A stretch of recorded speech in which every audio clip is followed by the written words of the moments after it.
करते समय हमको किन बातों का ध्यान रखना चाहिए, दो उदाहरण सामने रखने चाहिए हमें। जब आदमी कोई लक्ष्य लेकर के आगे बढ़ता है तो उसको रास्ते में व्यवधान पैदा करने वाले, अवरोध पैदा करने वाले, रोकने वाले लोग बहुत मिलते हैं। आपने देखा होगा कभी जब आप मोटरसाइकिल पर जाते हैं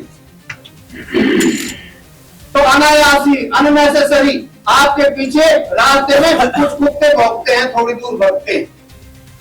है क्या आपको अनुभव ऐसा? आप यदि उस कुत्ते से उलझ गए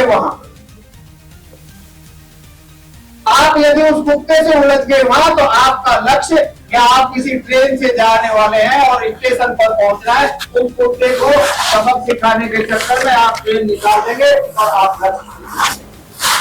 इसलिए व्यवधान करने वाले, अशोक जी ने अभी उदाहरण दिया कि अभी मंडल की मीटिंग कर रहे थे, वहां इस तरह से ये आए, तो ऐसे व्यवधानों से बचने की कोशिश करो। अपना जो लक्ष्य है वो अपने ध्यान में रखिए, अपने दिमाग में। आपने गिद्ध को भी उठते देखा होगा, आजकल तो गिद्ध रहे ही नहीं। को हासिल करना है, इसलिए रास्ते में जो कोई भी व्यवधान आते हैं, ऐसे अपने लोग हमको मिलते हैं जो उलझाने का काम करते हैं, उन पर ध्यान मत, उनको अवॉइड करो। अभी संत रविदास जी की जयंती का कार्यक्रम था, मेरे को वहां लोकसभा का प्रभारी बना रखा था। मैंने एक जगह भाषण दिया कि जब इस देश की सत्ता को श्रद्धेय अटल जी ने संभाला तो उन्होंने विचार किया कि इस देश की ताकत को दुनिया को दिखाना है। इसलिए उन्होंने इस राजस्थान की फिर धरा पर परमाणु परीक्षण करने का निश्चय किया और उन्होंने एक के बाद एक 5 परमाणु परीक्षण किए। 5 में एक कांग्रेसी आइडियोलॉजी का व्यक्ति बैठा था, उसने कहा आदरणीय परमाणु परीक्षण तो इससे पहले हुआ है। इसमें जानकारी आपके लिए दे कि जो आवेदन करता है, फॉर्म जमा करा रहे हैं, उस फॉर्म से संबंधित एक संक्षिप्त जानकारी आदरणीय मनोज जी भाई साहब आप सबके बीच में रखेंगे, नाम की करते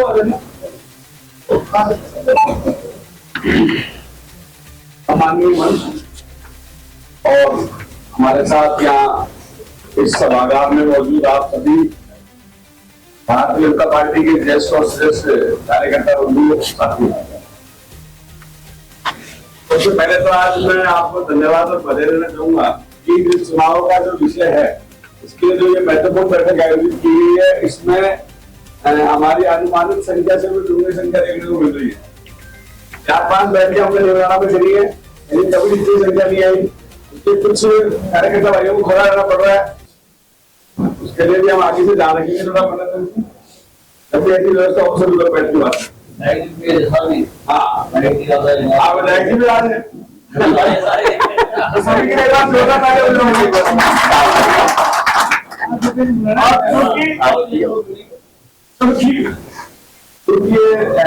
लोकतंत्र के इस ऐतिहासिक मामलों में आप सब शामिल होने जा रहे हो, तो इसके लिए सभी वक्ताओं ने आपको बताया, मोटिवेशन दिया।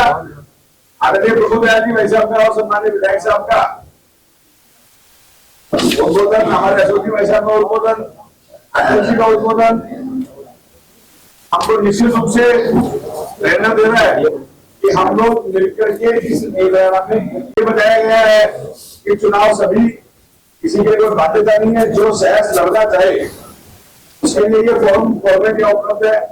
इस फॉर्मेट में जिस महत्वपूर्ण जानकारियों की आवश्यकता है वो एक बार आप सबको सबसे पहले तो विधायक का प्रकार है, नगर निगम, नगर परिषद और नगर पालिका। हम जिस कैटेगरी में हमें वो और इसी जानकारियों को गलत नहीं रहे, कुछ रहे क्योंकि कई बार गलत जानकारी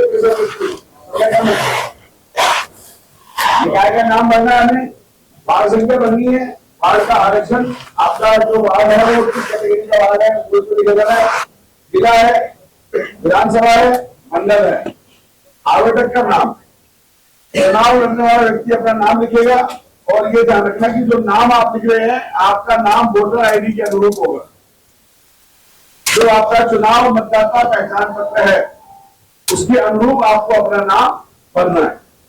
इसके बाद में पिता और अपनी पत्नी का नाम है, उसके बाद में जन्म दिनांक है आपकी उम्र है, वोटर आईडी की संख्या है, जो आपका पहचान पत्र है, चुनाव पहचान पत्र है, उसकी संख्या आपको इसमें भरनी है। उसके बाद में इसमें आपकी शिक्षा है, व्यवसाय है कि आप क्या व्यवसाय करते हैं। उसके बाद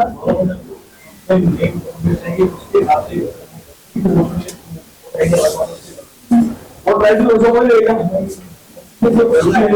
आप जो सूची देंगे वो अपने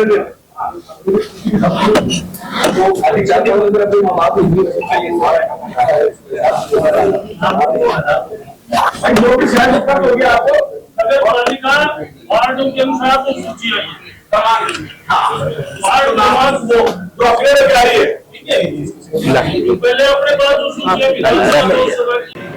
जहाँ आप निवास कर रहे हैं वो आपको डालना है, मोबाइल नंबर आपको लिखने हैं, व्हाट्सएप नंबर भी आजकल व्हाट्सएप बहुत चलन में है, सारी जानकारी हम व्हाट्सएप पे साझा करते हैं, तो आप व्हाट्सएप नंबर भी इसमें लिखेंगे।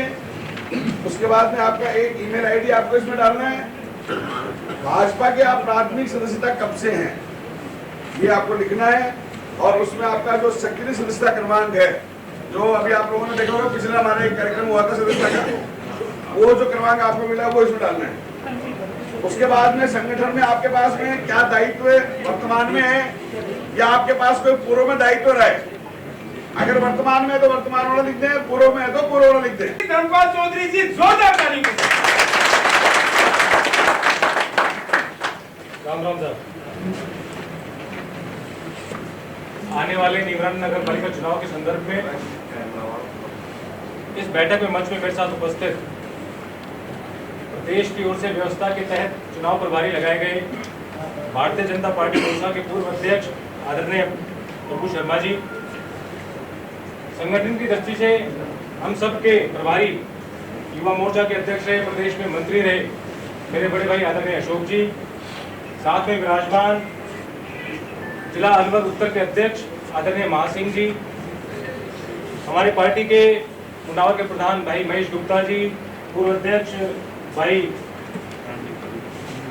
उमेद भाया जी, भाई गौरव जी, हमारे जिले के प्रभारी भाई पवन जी, हमारे पार्षद भाई वेद प्रकाश खबरी जी, जय भारत सोनी जी, भाई गौरव जी, भाई वेद जी, उपस्थित सभी मेरे परिवार के रूप में मेरे से बड़े मेरे पिता तुल्य, मेरे बराबर के सभी मेरे भाई और उपस्थित सभी बहनें। आज इस चुनावी बैठक में मेरे से पहले बोले वक्ताओं ने आपके सामने आज से लेकर जिस दिन तक वोट गिरेगा उस संदर्भ में सारी बातें आपके सामने रखी।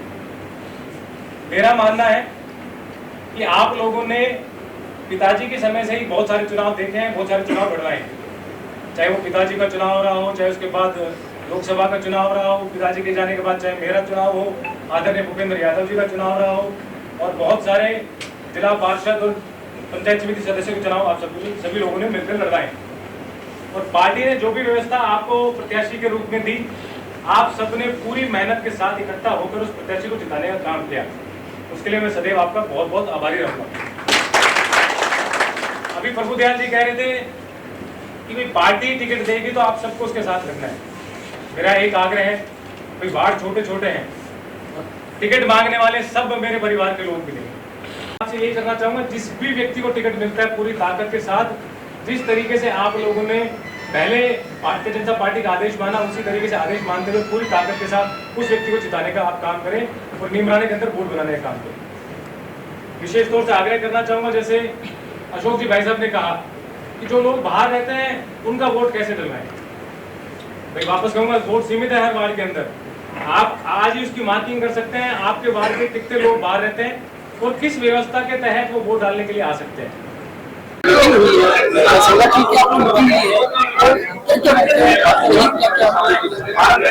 भारतीय जनता पार्टी देश की सबसे बड़ी पार्टी है। भारतीय जनता पार्टी के जो कार्यकर्ता हैं उन्हें पता है चुनाव के समय में उनके क्या काम है और किस तरीके से उन्हें किया जाता है। आज उसी को लेकर एक बार दोबारा पुनः बैठे थे, उन्हें विस्तार में सबको बताया गया कि भी आने वाले समय में हर कार्यकर्ता को किस तरीके से पार्टी के लिए काम करना है और आने वाले नगर पालिका चुनाव में पार्टी के प्रत्याशी को जिताना है, जिससे नगर पालिका के अंदर भारतीय जनता पार्टी का वोट में भारतीय जनता पार्टी का चेयर बने। उस संदर्भ में मीटिंग हुई। तो पार्टी के तरफ से भारतीय जनता पार्टी की तरफ से क्या क्या किया जा रहा है कि जो आपका वोट बन सके और तो आपके प्रत्याशी जीत क्या मेरा मानना है कि भारतीय जनता पार्टी का जो कार्यकर्ता है पूरे वर्ष 365 दिन सक्रिय रहता है। ये चुनाव का समय है तो एक मीटिंग के तौर पर हम यहाँ पर पहुंचे थे जिससे हम सभी कार्यकर्ताओं से मिल सके। कार्यकर्ता को पता है कि किस तरीके से उसे काम करना है और कैसे चुनाव जीता जाएगा, वो हम हमारे कार्यकर्ता को पता है। एक मुख्य तौर पर मिलने के लिए हमारे ऑनलाइन मीटिंग रखी। मेरे क्वेश्चन है आपसे, राजस्थान सरकार ने अपनी शिक्षा विभाग ने जो आदेश दिया है मीडिया एंट्री को लेकर, उसको क्या कहना है? देखो, मैं आपके माध्यम से बताना चाहूंगा, सिर्फ मीडिया की एंट्री की बात नहीं है।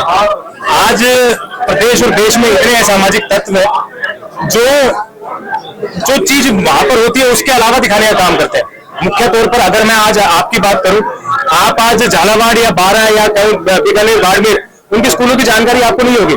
आप अलवर जिले की या खैरथल कोटपुतली जिले के जो स्कूल है उनकी जानकारी आप दे सकते हैं, पर वहां वाले बेटे की जानकारी आपको नहीं पता होगी। तो लोग बाहर से आकर, मीडिया बंधुओं की बात नहीं, जो लोग बाहर के हैं, राजस्थान से बाहर के हैं, यहाँ आकर अपना चुनावी राजनीतिक प्रोपेगेंडा करना चाहते हैं, उनको रोकने का ये प्रयास है। चलो एक मेरा आपसे क्वेश्चन, आप कह रहे हो शाजापुर जो गर्ल्स स्कूल है वो पेड़ के नीचे चल रहा है, उसको लेकर क्या कहना? शाजापुर का जो गर्ल्स स्कूल है वो पेड़ के नीचे चल रहा है। शाजापुर के गर्ल्स स्कूल के अंदर तो मेरे खुद के द्वारा कम्प्लीट दिए गए हैं।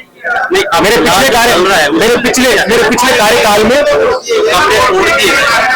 वो देखो, आज वापस वो विषय, अगर मान लो स्कूल के जो कमरे थे वो रोड की परिधि क्षेत्र में आए हैं और वो टूटे हैं, तो आने वाले समय में निश्चित तौर पर वो बनाने का काम करेंगे। क्या व्यवस्था हो पाएगी? यानी कि मैं आपको बता रहा हूँ, आपके माध्यम से बता रहा हूँ कि भाई अगर कोई चीज व्यवस्था के तहत टूटी है तो आने वाले समय में उसकी पूर्ति करके और अन्य कमरे बनवाए जाएंगे जिससे बालिकाओं की जो शिक्षा है वो अच्छी करवा सके। मैं समझ गया। चीनी की जो लगातार बढ़ोतरी हो रही है उसको लेकर क्या कहना चाहेंगे? देखो, ये विषय यहाँ के चुनाव का नहीं है, ये विषय राजस्थान का नहीं है, केंद्र सरकार का विषय। फिर भी आपके माध्यम से सबको बताना चाहूंगा, चीनी के दाम जो युद्ध चल रहा है उसकी वजह से बढ़े हैं और केंद्र सरकार ने फैसला लेते हुए चीनी आयात के ऊपर जो शुल्क था वो 0 कर दिया है। तो आने वाले समय में जो दाम बढ़े, जिस तेजी से बढ़े उससे अधिक तेजी से घट जाएंगे।